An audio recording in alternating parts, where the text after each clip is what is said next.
Oi, gente, eu sou a Rafaela Negri, estudante de medicina da UFSPA e membro diretor da Liga de Emergência e Trauma. Também faço parte do projeto Oficina PS e hoje eu estou aqui agora para dar aula para vocês de ferimentos e hemorragias. Então, para a gente começar, o que é um ferimento? Ferimento, então, é um dano ou a ruptura de um tecido que acontece pela ação de um agente. Esses ferimentos podem ser cortantes, caso a gente se corte com uma faca ou um papel, por exemplo.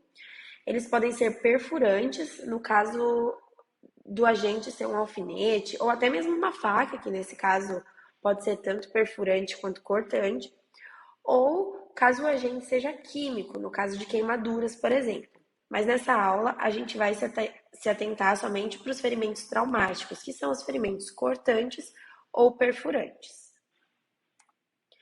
Além disso, os ferimentos eles podem ser abertos ou fechados, quando a gente consegue ver ou não uma abertura na pele. Então, se a gente consegue ver essa abertura, eles são abertos, e se não há nenhuma abertura, nenhuma ruptura visível na pele, eles são ferimentos fechados. Eles também podem ser superficiais ou profundos. Eles são superficiais quando eles atingem só as camadas mais superficiais do tecido, e eles são profundos quando eles vão atingir as camadas mais profundas, como por exemplo a camada de gordura ou até mesmo a camada dos músculos, como a gente consegue ver nessa imagem. Agora, para a gente reconhecer os tipos de ferimentos. Primeiro, a gente tem as contusões e os hematomas, que são ferimentos fechados. E eles são locais que a gente consegue ver que aconteceu um sangramento, mas esse sangramento aconteceu embaixo do tecido. Nas contusões e nos hematomas, a gente consegue ver mais ou menos a partir da sua coloração o tempo em que ele aconteceu. Então, lá no início, nos primeiros 4 até 7 dias que esse ferimento aconteceu, o hematoma ele vai ser mais roxo, mais azulado. Depois desse tempo, ele começa a ficar um pouco mais esverdeado. E quando faz lá aqueles 10 dias que ele já aconteceu, ele vai ficando mais amarelado. Acho que todo mundo já deve ter tido um hematoma ou já viu o hematoma em alguém e sabe que ele tem essas fases que vão mudando um pouco de cor. A gente também tem as escoriações e as abrasões, que são quando a gente cai de bicicleta e rala o joelho, por exemplo. Eles são ferimentos abertos, mas eles são superficiais. Ainda que eles sejam superficiais, a gente precisa ter cuidado com eles, porque como eles são ferimentos abertos, eles podem acabar infeccionando. Então, é sempre muito importante que a gente faça a limpeza correta deles. Eu vou falar um pouquinho mais para frente, na hora dos primeiros socorros, como que a gente vai fazer essa limpeza.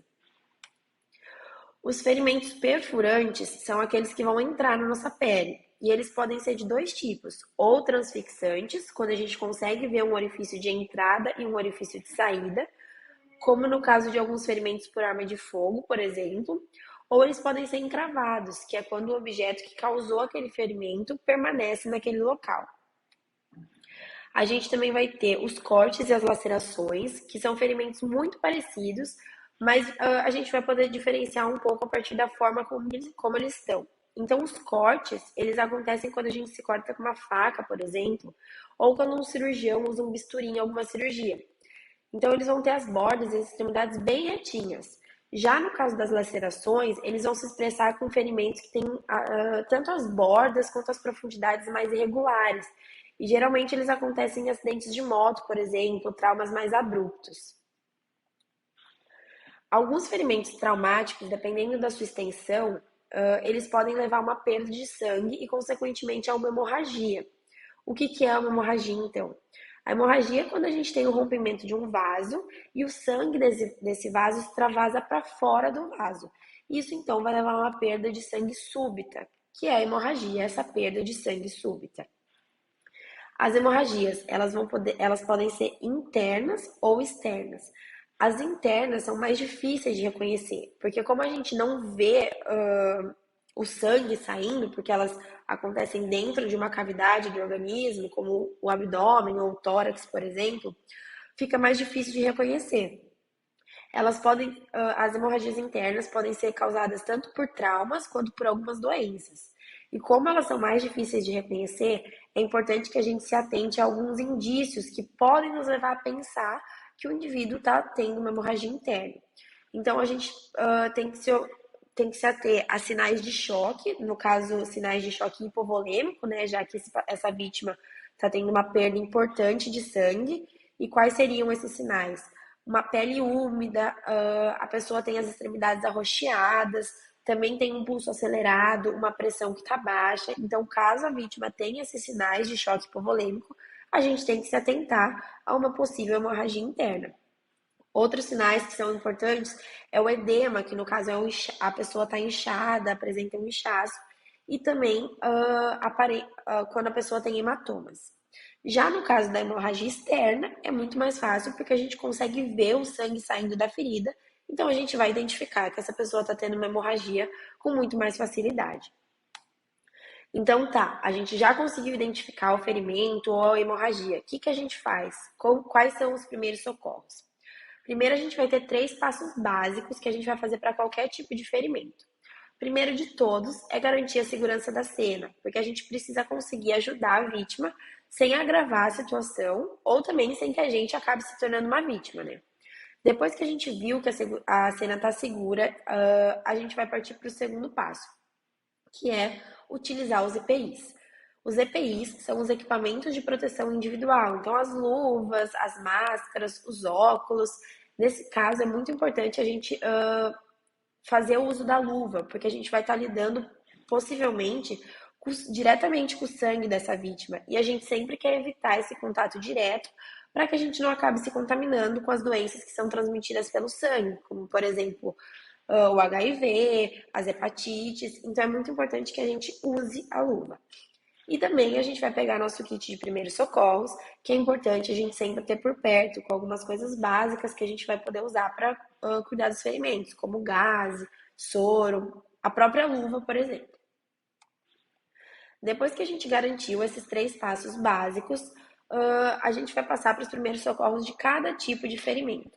No caso das contusões e dos hematomas, a gente vai acalmar a vítima e elevar esse membro que apresenta o hematoma.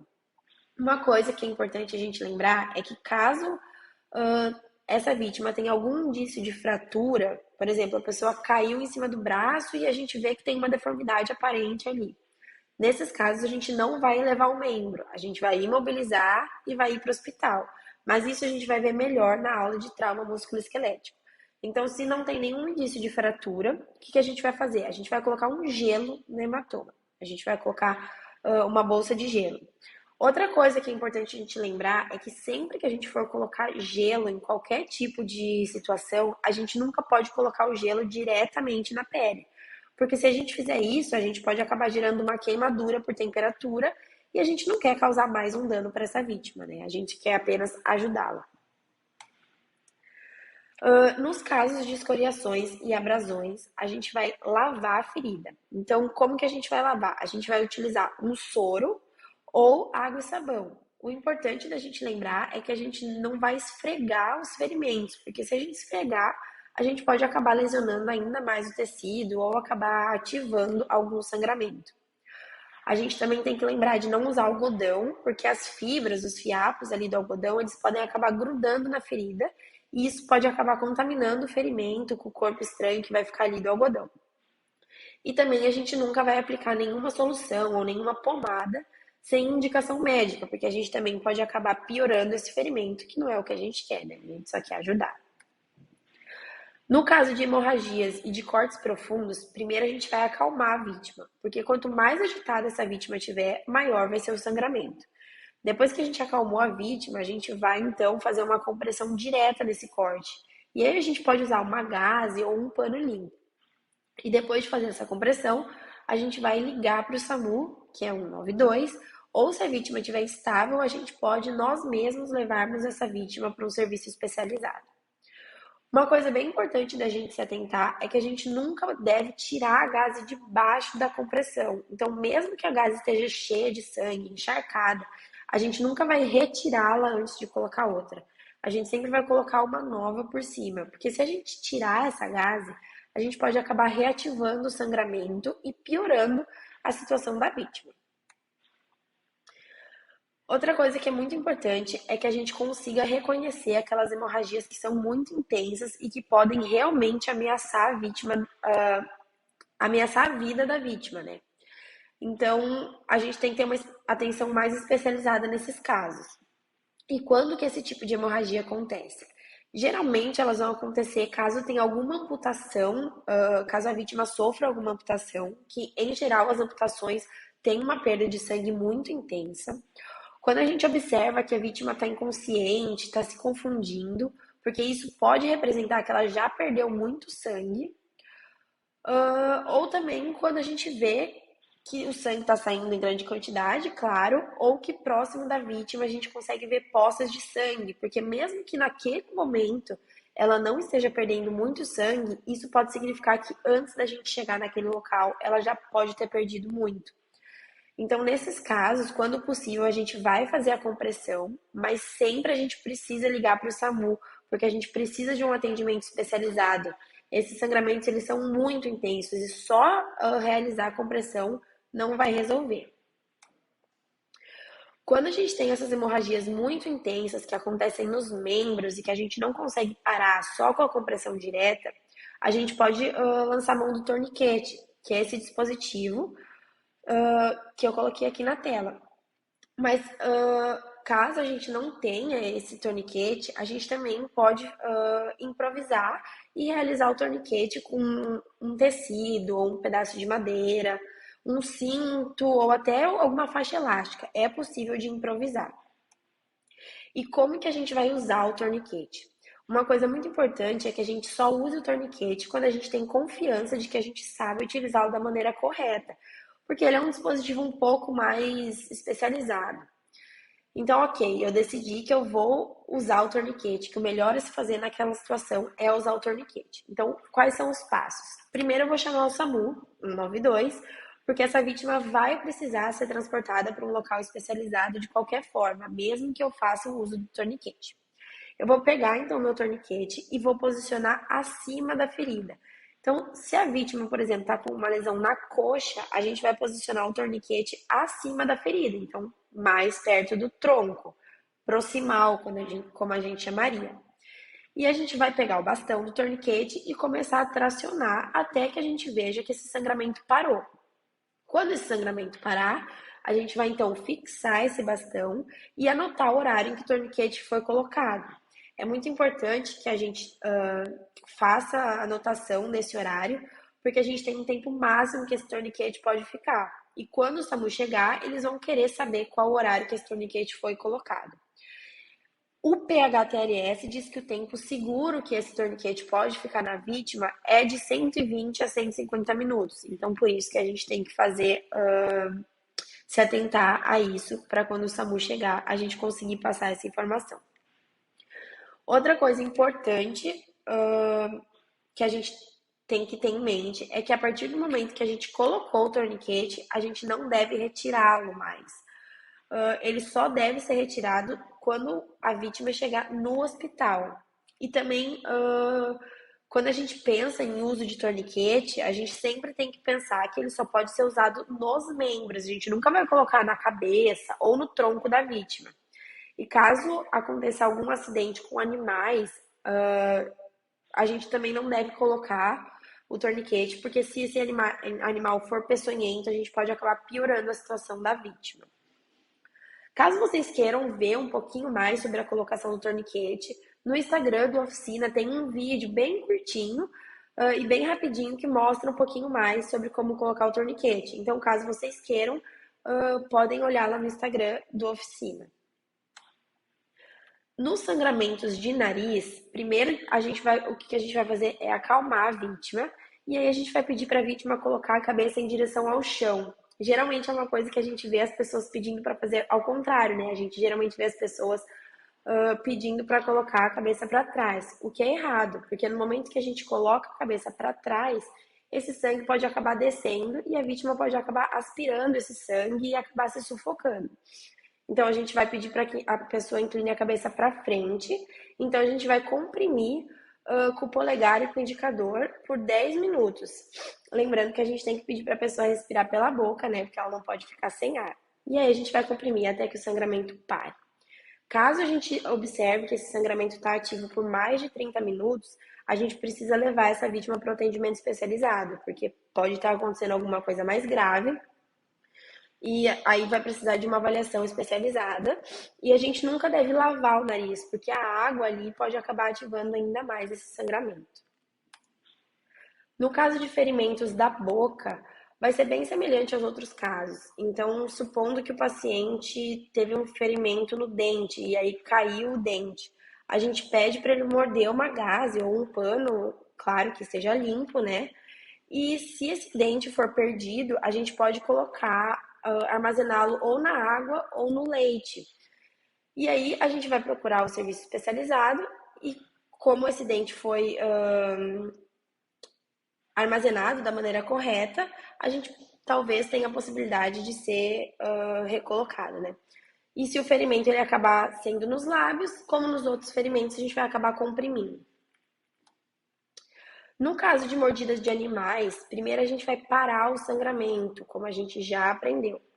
Depois que a gente parar esse sangramento, a gente vai limpar a ferida com soro e água e sabão para não infeccionar, porque como a gente teve a boca ali do animal durante essa mordida e a boca do animal geralmente é suja, a gente tem que limpar bem para diminuir a chance de infecção, né? E a gente sempre vai buscar atendimento especializado nesses casos, porque os animais eles podem nos passar alguma doença. Então a gente pode precisar também de alguma vacina ou algum tratamento especial. Por isso é muito importante que sempre que o ferimento aconteça com algum animal, a gente tente levar informações sobre o animal para o atendimento. Então, se for um cachorro na rua e eu sei que aquele cachorro tem dono, eu vou procurar esse dono e vou conversar com o dono para ver se ele tomou as vacinas, se o cachorro é bem cuidado e ter o máximo de informação possível em relação àquele animal. No caso dos animais peçonhentos, a gente sempre vai. A primeira coisa é retirar os acessórios da vítima, porque pode acabar acontecendo um inchaço dessa região e a gente não quer que o acessório fique preso ali. Então, supondo que uma cobra me picou na mão, eu vou tirar anel, vou tirar pulseira, o relógio, para não ter um prejuízo da circulação caso esse membro inche. Nesses casos, quando a gente buscar o serviço especializado, é muito importante também que a gente tente levar esse animal ou até tirar foto desse animal, porque o serviço vai precisar das informações para saber como agir no caso específico daquele animal. E também a gente nunca pode, como eu já disse lá no torniquete, usar os torniquetes e nem espremer essa região, no caso dos animais peçonhentos. Algumas situações especiais que a gente tem. Caso a gente veja que tem uma luxação, por exemplo, ou que o osso está fora do lugar, a gente nunca deve tentar colocar esse osso no lugar, porque a gente pode acabar lesionando os vasos e os nervos daquela região. A gente também nunca deve retirar os objetos encravados.